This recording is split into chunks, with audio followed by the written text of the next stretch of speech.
Here's a concrete example of what I mean. In education, if I said we need more apprenticeships because some people just aren't academic, my bet is that many in the country would applaud.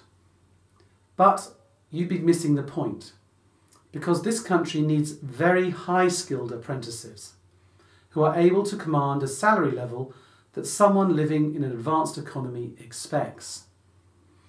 Obtaining such a skill level is just as demanding as achieving academic success, and so all of our children need to be able to read and write. There is no escaping from this fact. There is no quick fix. And so as a nation, we have to address the chronic failure of our state education system to educate the 56% of school leavers who are left functionally illiterate or innumerate every year. Luckily, there are examples of schools which used to fail in this regard but now succeed, despite operating in the most disadvantaged areas. At Robert Clack School in Barking, the proportion of pupils passing 5 good GCSEs rose from 18% in 1996 to 80% last year. At Cornwallis School in Maidstone, a similarly impressive turnaround has been achieved. At KIPP schools in the USA, 80% of kids from deprived backgrounds now go on to university. Even though their students come from extremely challenging environments, what these schools have in common is that they give their students morale-raising high aspirations and the emotional intelligence skills to help them rise above their personal circumstances. And they all have visionary leadership teams. So here we have a passionate educational vision proven as a practical possibility. A red and blue policy area if ever there was one. The practical question that we must ask ourselves, therefore, is not how to achieve this success, but how do we guarantee to spread this success all around the country? How do we propagate these effective leadership teams? To replicate this success, Labour and Conservative governments have tried everything over the past 30 years to encourage our local and central state school monopolies to get the job done. And they have all failed. So what now? Do we trust the state school monopoly suddenly to get it right? Do you trust these bureaucracies in local and central government suddenly to get it right?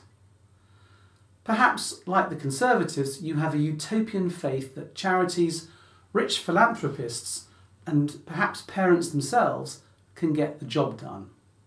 I don't have that faith, not least because they all have day jobs that keep them preoccupied elsewhere. None of this sounds very practical to me. So it's time to get real. It's time we started incubating fully fledged state education businesses in the UK. It's time we swept away the disgraceful private finance initiative, cut the red tape, and gave our private companies the full mission to copy the good practice and deliver it to every town in Britain, and then export it abroad, all at their own financial risk. Let's blow away this state inefficiency. On my calculation, we're wasting half of our total public expenditure on education every year. Why not get the private sector to help us out? At a time when the public purse is going to be overstretched for a generation, this is probably our only option if we want to boost investment in our schools. But here's the key question. Who can we trust to make sure that the private sector does a good job? There is only one practical answer. It's you. Let's agree that the private sector won't get a penny of state money unless you, the parent, gives it to them. The RedBlue Party then will give parents the real direct financial power to make sure good practice spreads all around the country. We will give state school parents school vouchers to the value of £6,000 per year, the same amount as the most efficient private schools, and the same amount as the average cost per child in the current state monopoly system.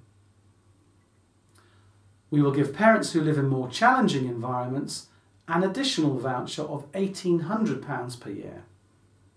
We would abolish local and central government control over education, but retain the rigour of Ofsted inspections. So in future, if you think your local school is not good enough, you will be able to force a management takeover by giving your voucher to a successful leadership team. In most instances, your local school won't close. It will just be taken over by a proven management team. Parents will be given the practical power to effect change whilst their children are still at school. We will establish government-run websites so that parents know at all times how many voucher commitments each school leadership team has, and to ensure that leadership takeovers are organised in an orderly manner. Radical? Yes, but this system already works well in Sweden, so we know it is a practical solution above all.